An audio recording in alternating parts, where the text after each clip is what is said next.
Gledate oddajo Klepet ob kavi. Pripravite si list, pisalo in pa telefonček, če ga imate kje v bližini, da boste lahko tole kar slikali. Izdala vam bom namreč 7 nasvetov za boljše pomnjenje. Ste pripravljeni? 3, 2, 1, pejmo. Pozornost, osmišljanje, čustva, asociacije, organizacija, predstave in rožni koren. Zdaj, če gremo najprej na pozornost. Pozornost omogoča globje dojemanje pomenov in v bistvu v možganih pusti močnejšo sled. Tako je snov bolj razumljiva, bolj smiselna in tudi povezave so veliko lažje in pomnjenje je boljše. Če vam pa pomislih recimo šviga, kaj boste jedli za kosilo, potem to zagotovo seveda ne bo pripomoglo k boljšemu pomnjenju. Osmišljanje. Za ljudi je zdaj značilno, da prejete informacije spremenimo tako, da so za nas bolj smiselne. Torej, konkretni primer, recimo konkavna leča je takšna, v katero lahko nalijemo kavico, kot lahko vidite po slikci. Čustva. Ugotovili so, da si lažje zapomnimo dogodke ali pa recimo informacije, ki ustrezajo našemu razpoloženju. In asociacije. Ja, poskrbite za več asociacij, zdaj kako boste rekli, z vzpostavljanjem povezav si snov bolj zapomnimo, najbolj pa nam pomaga, če se spomnimo okoliščin, ki so v bistvu spremljale naše učenje. Organizacija. Poskrbeti morate za red pri učenju, lahko seveda po osebni logiki, z miselnimi vzorci oziroma raziščete, kaj vam najbolj paše. Predstave. Poznamo vidne, slušne, vohalne, gibalne in okuševalne. Ne vem, meni je prišlo recimo na misel, da če se učim v Indiji, da si zraven skuham recimo indijsko kosilo. To bi verjetno šlo. No in pa še zadnje, ki pa je pravzaprav bolj pomoč od zunaj. Rožni koren. Pomoč prihaja torej iz narave. In doktor farmacevt Samo Koren, ki je bil v naši oddaji, nam je podal presenljive res raziskave o adaptogenu rožnemu korenu, ki dokazano tudi pomaga pri izboljšanju koncentracije in učenja. Poglejmo si, kaj je povedal. Rožni koren je mene, zdaj ta von me je fasciniral. A mi lahko še kaj več poveš o njemu? Kakor je mogoče najmanj znan izmed teh v primerjavi recimo z ginsengom pa z eleuterokokom, je pa presenetljivo najbolj raziskan. Največ raziskav sem jaz najdel, sploh takih kvalitetnih, prav kliničnih raziskav, dvojno slepih, ki so res objektivne, da lahko res rečemo, da ni bil neki placebo učinek. In recimo ena od teh je bila delana pri zdravnikih, prostovoljcih, pri nočnem dežurstvu so uporabljali pripravek iz rožnega korena, ali pa ena kontrolna skupina je uporabljala pa placebo, prazno zdravila, in so potem po koncu nočnega dežurstva, skratka naporno, itak zaradi dela naporno, zaradi noči naporno, sem dal pa eno matematično nalogo za reševati. No in so tisti z rožnim korenom boljše reševali. S tem, da rožni koren niso tik pred testom vzeli. Jemali so ga redno, mislim, da je to bilo 14-dnevna študija, in ob vsakem nočnem dežurstvu so potem še na koncu matematično nalogo reševali. Wow, no to je pa kar zelo fajn zadeva, ne? Ja, je pa res velikrat pri zdravilnih rastlinah zanimivo, da bolj, ko so neugodne razmere, kakor je gospa rekla, tam na višini, na najvišji višini, kjer ravno za silo še raste, da je najmočnejša. To je večkrat opažam pojav, da če eno rastlino na gredi in jo dobro pognojimo, bo sicer lepo zrasla, ampak zdravilnih snovi bo imela pa manj. Ja, zdaj, zavedati se je treba, zaradi rožnega korena verjetno noben od nas ne bo Einstein. No, skoraj Einstein pa je moj današnji gost, doktor fizike Gašper Kokot, ki je doktoriral, pa ste zdaj to, pri rosnih 26 letih. Ja, februarja se je po 4 letih vrnil iz Chicaga. Zdaj, kako se mi v tem in ali je znanstveni kruh, kakor ponavadi radi rečemo za umetniškega, tudi tako trd. Gašper, lepo pozdravljen. Torej, za začetek, beg možganov, kaj zdaj to? Vsi bežite ven iz Slovenije. Kdaj je v bistvu tebe presunali, da pa je Slovenija mogoče premajhna?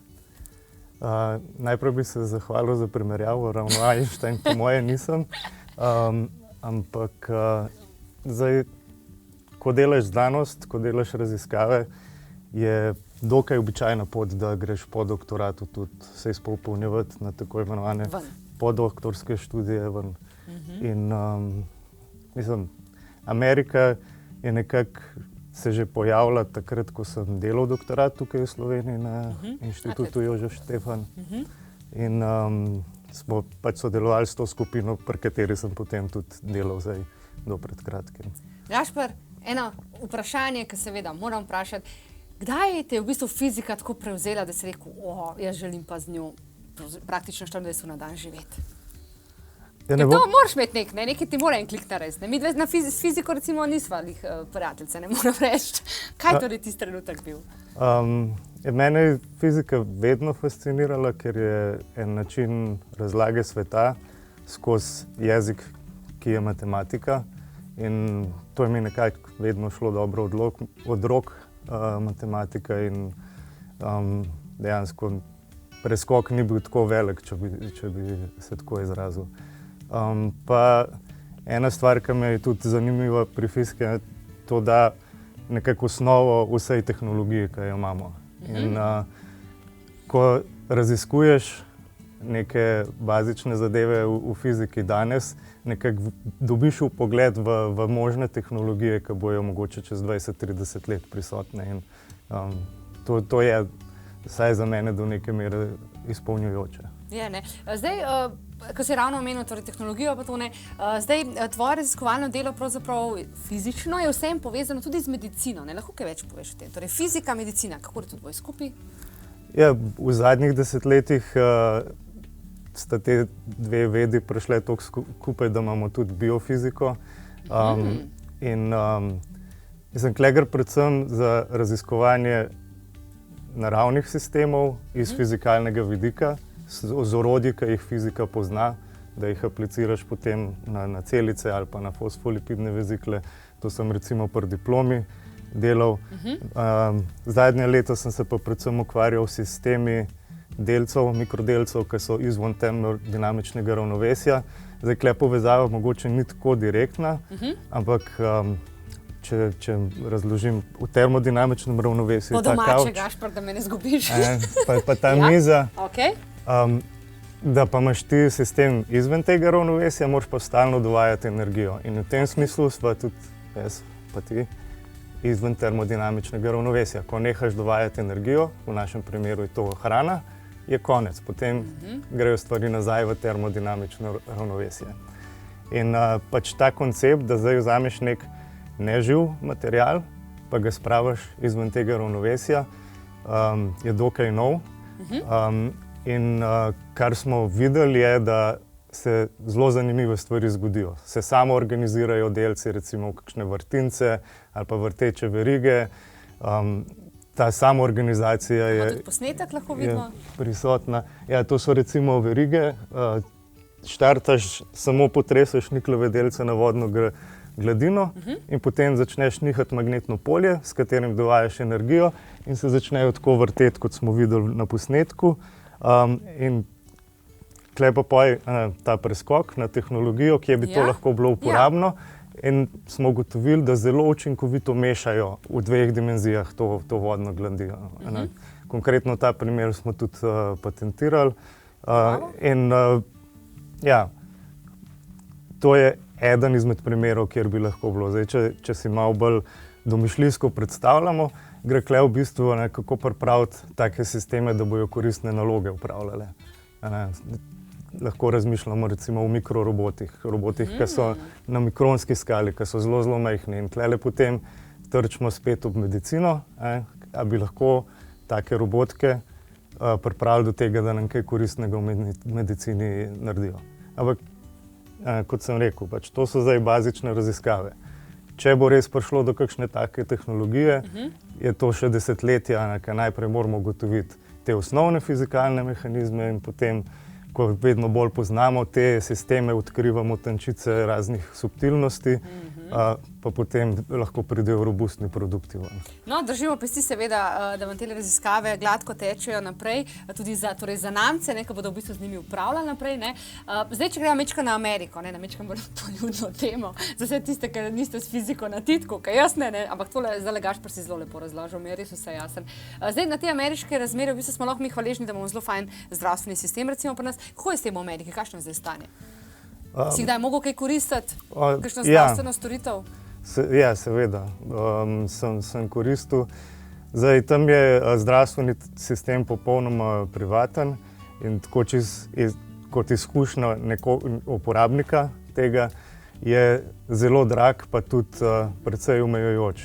Omejujoč iz tega vidika je, da je odvisno, kako dobro zdravstveno zavarovanje imaš, kar sicer v mojem primeru ni bilo slabo, ampak recimo moja žena je si poškodovala hrbet, ker je dolgotrajna poškodba in do neke mere je bilo krito iz zavarovanja, potem se pa pač neha in tako začneš, ko vidiš, koliko te to stane samoplačniško, ja, se zdi, da so pač cene prenapihnjene oziroma tudi mogoče nimaš dostopa do vsega, kar ima nekdo, ki ima veliko denarja. Ne? In iz tega vidika se v bistvu izkaže, da ta njihov sistem je bolj prijazen do tistih, ki imajo denar, tisti, ki ga pa nimajo, pa pač lahko tudi brez teh storitev ostanejo. In to je v meni utrdilo prepričanje, da javni zdravstveni sistem mora biti lahko mogoče koegzistira z privatnim, ampak mora pa biti predvsem za tiste, ki so imeli več smole v življenju kot drugi. Saj konec koncev razne poškodbe so smola, ne? To ni nujno, da se ti je zato zgodilo, ker si bil nepreviden. A smo pa nezdrav način življenja ali pa karkoli, ja. Ni pomembno. Ja, Kar je tudi veliko prisotno v ZDA, Ja. ta nezdrav način življenja. Pa, ja, moram reči, da v bistvu težko se mu izogneš takemu načinu življenja v ZDA. Zato, ker enostavno verjetno ni toliko močne regulacije, predvsem nad kvaliteto hrane. To sem hotel reči. Ja. Koliko ste pogrešali ženo slovensko hrano? Ja, zelo.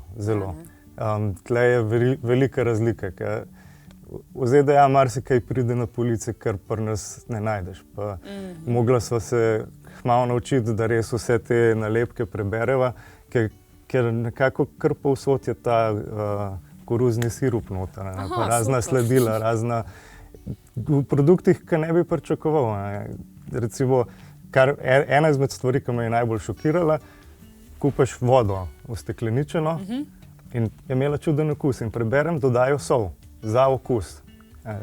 Mislim, tega ne bi pričakoval. Ampak to seveda lahko prodajo samo v Ameriki, verjetno. Tako da, ja, zelo moraš paziti, no, in to ti tudi veliko časa pa energije pobere, preden ugotoviš, kateri so tisti produkti, ker imaš spet ta razhod. Kar je pocen, je ponavadi ima noter stvari, mislim, saj je nekako logično. Če hoče, da je pocen, morajo podaljšati življenjsko dobo izdelka. Konzervanse dodajamo. To se pa na ta način naredi. Če pa bi res to organsko hrano skozi hotel jesti, to je pa precej bolj drago. Res je, ja. Pri nas, obstajajo še zmeraj dosti teh majhnih kmetij, ki direktno prodajajo izdelke.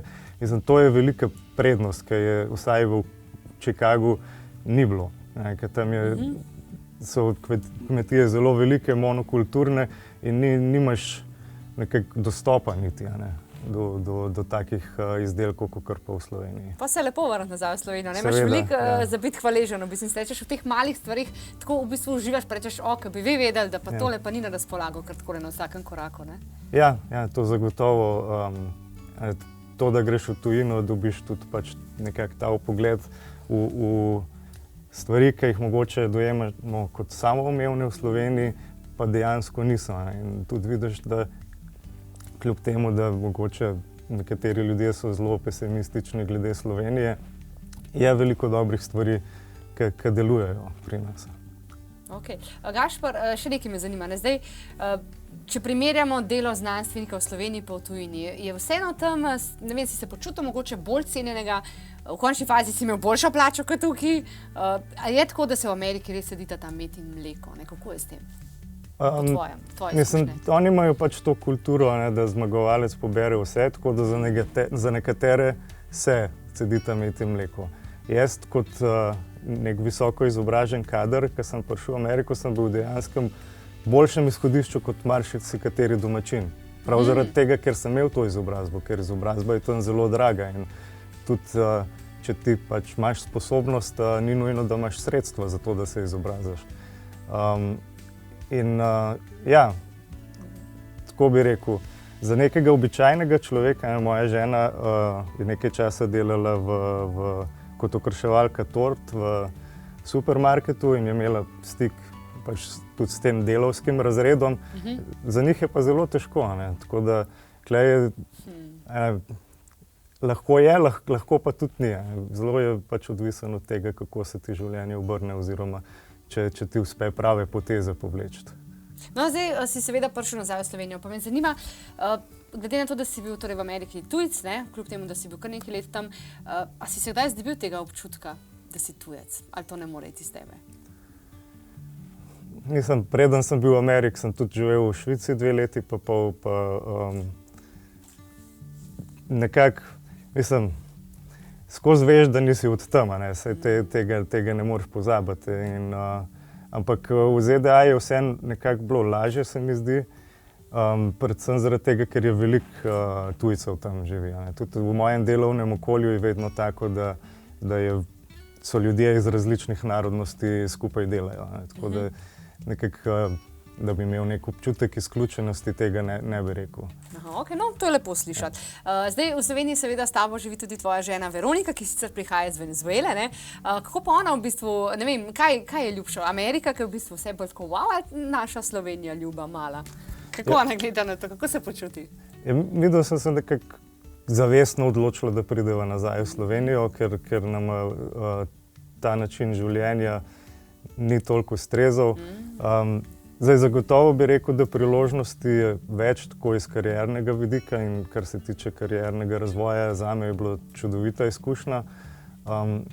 Ampak je drugačna miselnost in ta razmerje med tvojim zasebnim življenjem pa kariero oziroma službo je mislim, da malo preveč na službo nagnjeno in ne vem, tudi za načrtovanje družine ni tako prijazno okolje, kot bi si Pri nas so domislil. res super pogoji, to moram priznati. Slovenija še vedno velja za eno izmed najbolj varnih držav, ko govorimo o vzgoji otrok. Zdaj me pa še zanima, Gašper, kakšni so pa plani za naprej? Slovenija zaenkrat ali nikoli ne reci, nikoli pa spet znate kam iti? Seveda ne veš, kaj se ti zgodi v življenju, pa kakšne priložnosti pridejo, ampak trenutno planiramo ostati v Sloveniji in zdaj, ali bo to v raziskovalnih sferah, ali če pač ne bo priložnosti v zasebnem sektorju, bomo pa še videli. Zaenkrat do konca leta pač imam neko štipendijo, da pač delam še to raziskovalno delo, ampak sem odprt za druge priložnosti. No, evo, odlično. Torej, znanstvenik iz Amerike je nazaj, tako da upam seveda, da bomo tudi mi imeli kaj od tega v končni fazi. Lahko pa kaj se na Slovenijo tokrat osredotočiš, tudi ne bilo slabo, a ne? Ja, Hvala lepa. Ja, zdaj, torej, gremo si mi še pogledat za vse tiste, ki ste morda uleteli recimo sred oddaje, pa niste zdaj vsega zasledili, ne skrbite, redno nalagamo seveda na YouTube kanal, tako da si lahko pogledate torej vse oddaje za nazaj, ne pozabite pa seveda tudi na našo spletno stran klepetobkavi.si, kjer nam lahko seveda podate vaše predloge, ki smo jih vedno res zelo veseli. Gašper, hvala lepa še enkrat za obisk. Hvala lepa.